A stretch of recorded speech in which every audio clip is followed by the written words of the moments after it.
Ce que l'Union africaine vient de faire là, vraiment, à Abidjan, nous on appelle ça foutaise. C'est une foutaise pro-max. L'Union africaine, à travers son président de la commission, M. Ali Youssouf, a publié un communiqué extrêmement ambigu, un communiqué louche, un communiqué flou et dangereux. Ce communiqué appelle à une intervention de la communauté internationale contre le terrorisme au Mali. D'abord, l'Union africaine se permet de valider les éléments de langage de l'impérial terrorisme à propos du Mali. Quand vous lisez les notes diplomatiques qui ont été produites sur la situation au Mali ces derniers temps par les officines occidentales, vous avez l'impression que le Mali, là, c'est un mouroir absolu sur terre, que le Mali, c'est l'enfer sur terre.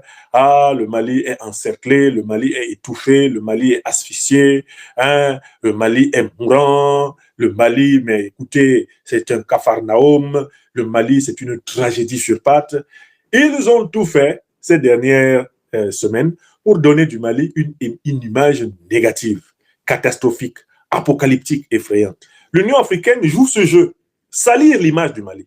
Ne pas voir ce que, depuis 3 ans, la révolution du Mali Koura a apporté aux Maliens face au phénomène de l'impérial terrorisme. Comment l'État malien s'est réorganisé, comment l'armée malienne a été réorganisée, comment le Mali est devenu une force d'inspiration pour la sous-région ouest africaine et pour toutes les Africaines et tous les Africains du monde entier.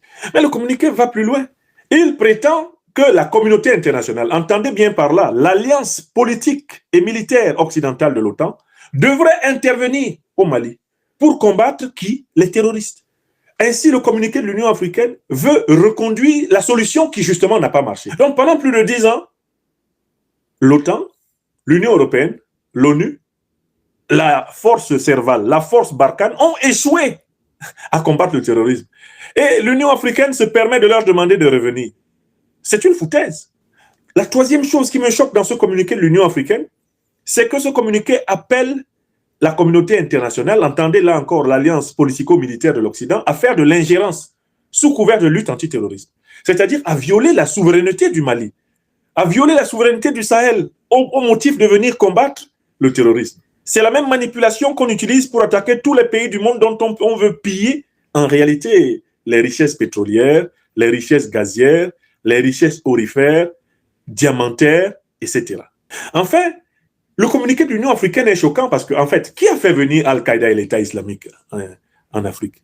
Qui a détruit la Libye en association avec Al-Qaïda et l'État islamique? Mais c'est l'alliance militaro-politique de l'OTAN qui a fait cela. Qui peut croire que l'ingérence militaire occidentale en Afrique puisse mettre fin au terrorisme? Mais c'est l'ingérence militaire occidentale qui est à l'origine du terrorisme en Afrique. Alors comment peut-on, à l'Union africaine, appeler la communauté internationale, c'est-à-dire en réalité l'alliance politico-militaire de l'Occident, à revenir au Mali combattre les terroristes qu'elle a installés? Nul ne peut se prévaloir de cette turpitude. Et c'est là qu'on voit le rôle pervers des valets qui sont à la tête de l'Union africaine.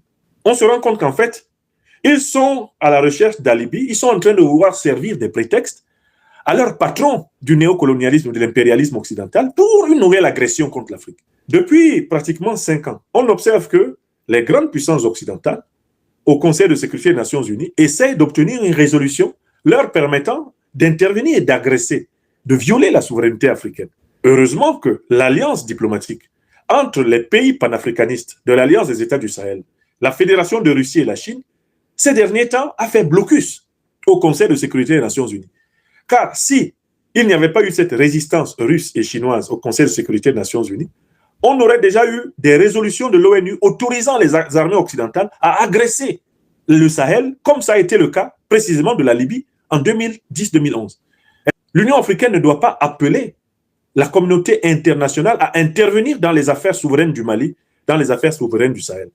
L'Union africaine doit appeler la communauté internationale occidentale à cesser de créer, de financer, d'armer les organisations terroristes, à cesser le parrainage, le sponsoring du terrorisme. Oui, l'Union africaine doit appeler ces puissances à cesser leur ingérence dans les affaires africaines. Donc, le communiqué de l'Union africaine publié ce jour est véritablement un scandale.